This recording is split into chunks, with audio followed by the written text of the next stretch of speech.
Pengukuran kinerja organisasi sektor publik. Anggota kelompok 1. Marita Dwi Wardani dengan NRP 38030200012. Kedua, Nisa Salsabila Febriani dengan NRP 38030200013. Nomor 3.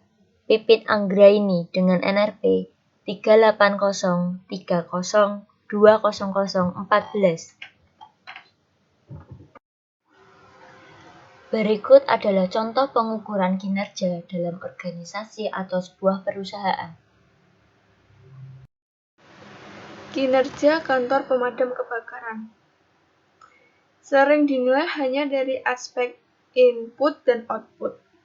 Instansi ini dinilai cukup berhasil jika bisa menyerap anggaran 100% input dan melaksanakan program tahunan output tanpa ada penilaian dari aspek hasil outcome, manfaat, dan juga dampak. Perumusan indikator kinerja di atas tetap berpedoman pada tujuan, program, dan fungsi dari instansi yang ada. Karena setiap kantor pemerintah mempunyai karakteristik yang berbeda-beda. Dalam arti, tidak ada indikator tunggal yang dapat digunakan untuk menunjukkan tingkat keberhasilan secara komprehensif untuk semua jenis instansi pemerintah. Indikator keberhasilan kantor pemadam kebakaran mempunyai karakteristik yang sama dengan organisasi sektor publik dalam umumnya, terutama yang pure non-profit. Dengan demikian, indikator finansial saja tidak cukup untuk mengukur tingkat keberhasilan dinas kebakaran. Dalam arti bahwa pengukuran keberhasilan dinas kebakaran mestinya dilakukan secara komprehensif yang meliputi aspek finansial dan non-finansial, baik bersifat tangible maupun intangible. Indikator keberhasilan yang didesain harus mempertimbangkan indikator ekonomi, efisiensi, dan efektivitas baik dilihat dari sudut stakeholders dan finansial maupun dari perspektif pelanggan. Pendekatan value for money dan balance scorecard bisa digunakan sebagai alternatif pengukuran kinerja yang efektif. Indikator kinerja dinas pemadam kebakaran, fungsi pencegahan kebakaran, indikator input. Tunjukkan dalam tabel bahwa yang pertama, pengeluaran total untuk kegiatan pelatihan pegawai kantor pemadam kebakaran harus efisien dan transparan. Kedua, kegiatan penyuluhan masyarakat kebakaran harus efisien dan transparan. Ketiga, untuk kegiatan pencegahan kebakaran harus dipublikasikan. Keempat, untuk aktivitas inspeksi atau pengamatan lapangan harus signifikan. Selanjutnya yang kelima, presentasi jumlah pengeluaran yang digunakan untuk aktivitas pelatihan dan pendidikan pegawai harus signifikan. Melaksanakan program pendidikan dan pelatihan serta sistem rekrutmen yang terencana. Ketujuh, pegawai KPK yang bekerja atau berjaga-jaga secara full-time dari siang hingga malam harus standby. Kedelapan, jam kerja pegawai yang disediakan untuk kegiatan pencegahan kebakaran harus mempunyai nilai tambah. 9. Proporsi waktu menganggur dari total jam kerja efektif harus dikurangi. Dan terakhir, selama jam kerja efektif, pegawai KPK tidak boleh melakukan kegiatan yang kontraproduktif. Bisa main catur, main tenis meja, main kartu, jajan ke warung. Indikator output fungsi pencegahan kebakaran dapat dilihat di tabel tersebut. Yang pertama, KPK harus melaksanakan pemeriksaan atau pengujian alat-alat proteksi kebakaran yang terpasang pada bangunan. Kedua, setiap program pendidikan dan pelatihan harus dilaksanakan secara rutin. Ketiga, semua keluhan masyarakat menyangkut kebakaran ditangani. Keempat, investigasi kebakaran sehingga bisa diidentifikasi penyebab dari kebakaran. Kelima, jumlah pegawai lapangan yang mahir setelah ada training meningkat. Keenam, melakukan restrukturisasi dan reorganisasi dalam rangka peningkatan pelayanan masyarakat. Ketujuh, mempunyai sub-unit kerja dan menanganinya khusus kegiatan pencegahan yaitu Subdinas Pencegahan. Indikator outcome fungsi pencegahan kebakaran. Yang pertama, KPK mempunyai unit kerja yang harus mengantisipasi kebakaran per 1000 bangunan milik pemerintah, kedua milik perusahaan swasta, ketiga milik unit rumah tinggal.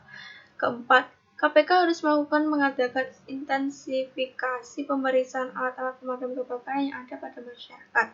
Kelima, harus mengusahakan terbangunnya pos kebakaran dan menjalin kerjasama dengan masyarakat dalam hal penyediaan tanah. Keenam, harus bisa mengurangi jumlah kebakaran yang tidak diketahui. Ketujuh, kegiatan inspeksi lapangan dilakukan setiap harinya. Selanjutnya kedelapan, setiap kegiatan penyuluhan lapangan dilakukan seminggu minimal 3 kali. 9. Pembinaan secara umum melalui tokoh masyarakat, tokoh pemuda, dan lain-lain. Ke-10. Pembentukan dan pembinaan Satker. 11. Peningkatan pengetahuan mengenai teknik pemeriksaan dan pengujian. 12. Peningkatan pengetahuan mengenai administrasi. Ke-13. Pemeliharaan mobil unit kebakaran secara memadai. Indikator manfaat atau fungsi pencegahan kebakaran. 1. Penyuluhan KPK bisa meningkatkan jumlah program asuransi bangunan. 2. Dilakukan penyuluhan. Tingkat kesadaran masyarakat dalam mengantisipasi kebakaran rumah tinggal bertambah. Kebakaran yang terjadi karena rusaknya kode terjadinya kebakaran seperti telepon, alarm harus diketahui KPK. 5. Kebakaran harus dapat dicegah oleh suatu kegiatan pelatihan dan pendidikan. 6. Peningkatan keterampilan atau kemampuan para petugas pelaksana dalam hal keterampilan teknis, keterampilan teknik pengujian alat-alat pemadam kebakaran, keterampilan teknik rescue. Indikator dampak. 1. Rasio keluhan masyarakat kurang 1% dari penduduk DIY. 2. Kerugian yang diderita dalam setiap kejadian kebakaran bisa ditekan seminimal mungkin. 3. Peningkatan teknologi fasilitas penanggulangan kebakaran setiap tahun. 4. KPK memberi santunan sepantasnya kepada korban. Metode pengukuran kinerja kantor pemadam kebakaran. Suatu instansi dinyatakan berhasil jika dapat menyerap 100% anggaran pemerintah walaupun hasil maupun dampak yang dicapai dari pelaksanaan program tersebut masih berada jauh di bawah standar. Dalam rangka memperoleh hasil pengukuran yang objektif dan menyeluruh, mencakup semua aspek yang bersifat tangible maupun intangible. 1. Balance Scorecard. Mengukur kinerja kantor pemadam kebakaran berdasarkan perspektif finansial, pelanggan, proses internal, serta inovasi dan pembelajaran. 2. Benefit Cost Analysis. Mengukur kinerja kantor pemadam kebakaran berdasarkan hubungan cost terhadap output, manfaat, dan dampak yang ditimbulkan terhadap masyarakat, baik bersifat tangible dan intangible. 3. Value for money. Mengukur kinerja kantor pemadam kebakaran berdasarkan kriteria ekonomi, efisiensi, dan efektivitas. Balance Scorecard Method. 1. Finansial, seperti pengadaan peralatan, pemeliharaan dan perbaikan, dan sebagainya. 2. Pelanggan, meliputi kepuasan masyarakat, kepedulian masyarakat, penilaian petani terhadap kualitas jasa dinas pemadam kebakaran. 3. Proses internal, seperti ketepatan waktu proses, pegawai terlatih, ketersediaan sistem per periode. 4. Inovasi dan pembelajaran, seperti jumlah pelatihan pegawai, lingkungan kerja yang up-to-date, jumlah peningkatan teknologi yang bisa meningkatkan efisiensi. Benefit Cost Analysis, harapan indikator seperti dampak, manfaat, outcome, output, dan input. Value for money. 1. Ekonomi. 2. Efisiensi. 3. Efektivitas. Sekian dari kelompok kami tentang pembahasan mengenai pengukuran kinerja organisasi. Jika ada salah, mohon dimaafkan. Terima kasih.